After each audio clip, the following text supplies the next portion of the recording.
శ్రీ లలితా సహస్రనామ స్తోత్రంలోని 700వ నామం సచ్చిదానంద రూపిణి.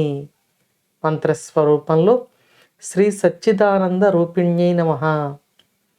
పరబ్రహ్మం యొక్క పరమ లక్షణమును ఈ నామంలో వసిన్యాది వాగ్దేవతలు మనకు అందిస్తున్నారు.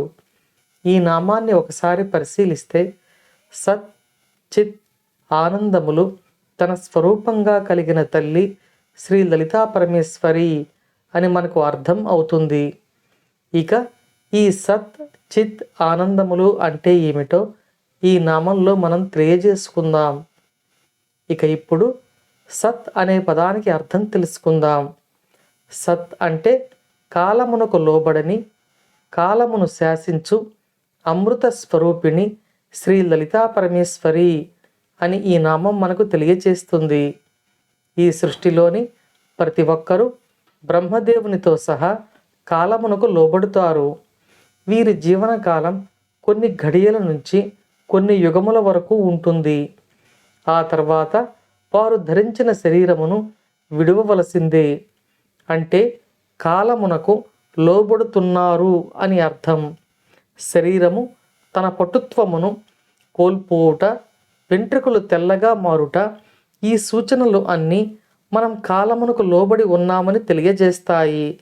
కానీ జగజ్జనని అయిన అమ్మవారు ఈ కాలమునకు లోబడి ఉండరు. సరికదా, ఈ కాలమును శాసిస్తారు అని ఈ నామం మనకు తెలియజేస్తుంది. ఇక చిత్ అనే పదానికి అర్థాన్ని తెలుసుకుందాం. చిత్ స్వరూపిణి అంటే జ్ఞానస్వరూపిణి అనే అర్థం వస్తుంది. జటిలమైన ఈ సృష్టి కార్యాన్ని నిర్వహిస్తున్న శక్తి స్వరూపిణి జ్ఞానాది దేవతగా ఈ నామంలో మనకు దర్శనమిస్తోంది. ఇక ఆనంద స్వరూపిణి అనే పదం మనకు బాగా పరిచయం ఉన్నదే. ఇక్కడ ఆనందం అంటే ఏదో కొన్ని వస్తువులు సంపాదించిన తర్వాత మనకు కలిగే ఆనందం లాంటిది కాదు. సత్వజ్ఞానమునకు ప్రకటన రూపమే ఈ ఆనందం. ఈ ఆనందాన్ని వర్ణించడానికి మనకు మాటలు సరిపోవు. అటువంటి ఆనంద స్వరూపిణిగా, బ్రహ్మానందమును ప్రసాదించు దేవతగా అమ్మవారు ఈ నామంలో మనకు దర్శనమిస్తున్నారు. అంటే కాలమునకు లోబడిని జ్ఞానస్వరూపిణి, ఆనంద స్వరూపిణిగా మనకు జ్ఞానమును ఆనందమును ప్రసాదించు దేవతగా ఈ నామంలో అమ్మవారు దర్శనమిస్తున్నారు.